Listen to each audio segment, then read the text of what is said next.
প্রথমটার তো বিচার দেব, ক্যাপিটাল পানিশমেন্ট দেব। ওর বাবা যা যা চেয়েছে সব করবে মুখ্যমন্ত্রী।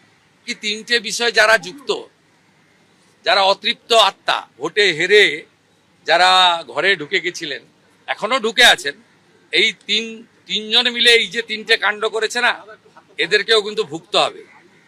এমন ভোগাবো বুঝতে পারবে। চিত্রা জুয়েলার্স HUID হলমার্কযুক্ত খাঁটি সোনার গহনা মানেই মশাটের চিত্রা জুয়েলার্স। মজুরি 7% থেকে শুরু। চিত্রা এপিক সিলভার, চণ্ডীতলা থানা এলাকার একমাত্র এক্সক্লুসিভ সিলভার শোরুম। মনের মতন গয়না মানে চিত্রা জুয়েলার্স, মনের মতন গয়না মানে চিত্রা জুয়েলার্স। জঘন্যতম ঘটনা, সিট গঠন হয়েছে। পরিবারের পক্ষ থেকে 4 জনের বিরুদ্ধে অভিযোগ দেওয়া হয়েছিল, 2 জনকে গ্রেপ্তার করা হয়েছে, 3 জনকে ডিটেন্ট করা হয়েছে, যাদের সঙ্গে পলাতক 2 আসামির ফোনে কথোপকথন পেয়েছে পুলিশ।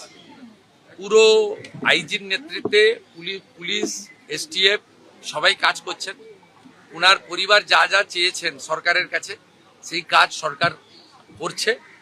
আমি আশা করি যে তদন্তের মাঝপথে আমার না বলাই ভালো, কিন্তু এটুকু আমি বলে দিচ্ছি, পরিবার যেভাবে জাস্টিস চেয়েছেন, পরিবার সরকার এবং পুলিশের কাছ থেকে যে যে সহযোগিতা চেয়েছেন সেটা তারা পাবেন। মোট 4টি মামলা হয়েছে। একটি এই জঘন্যতম অপরাধের মামলা ছাড়া আরো 3টি মামলা হয়েছে।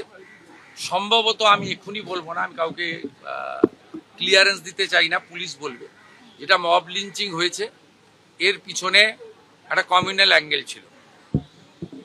রেল লাইনে যেভাবে রেলপথকে উপড়ানো হয়েছে, আমাদের অতীত ইতিহাস মনে পড়ছে। 2019-এর CAA বিরোধী আন্দোলন বা কিছুদিন আগে ওয়াকফ অ্যামেন্ডমেন্ট বিরোধী আন্দোলন। তৃতীয় হচ্ছে CRPF-এর 2 জন জওয়ান আহত হয়েছেন, একটা পুলিশের গাড়িকে জ্বালানো হয়েছে। আপনারা নিশ্চিন্তে থাকুন, প্রথমটার তো বিচার দেব, ক্যাপিটাল পানিশমেন্ট দেব। ওর বাবা যা যা চেয়েছে সব করবে মুখ্যমন্ত্রী। সাথে সাথেই ফোনে কথা বলেছে। তো আমি খুশি যে ওনারা আমার আস্থা রেখেছেন।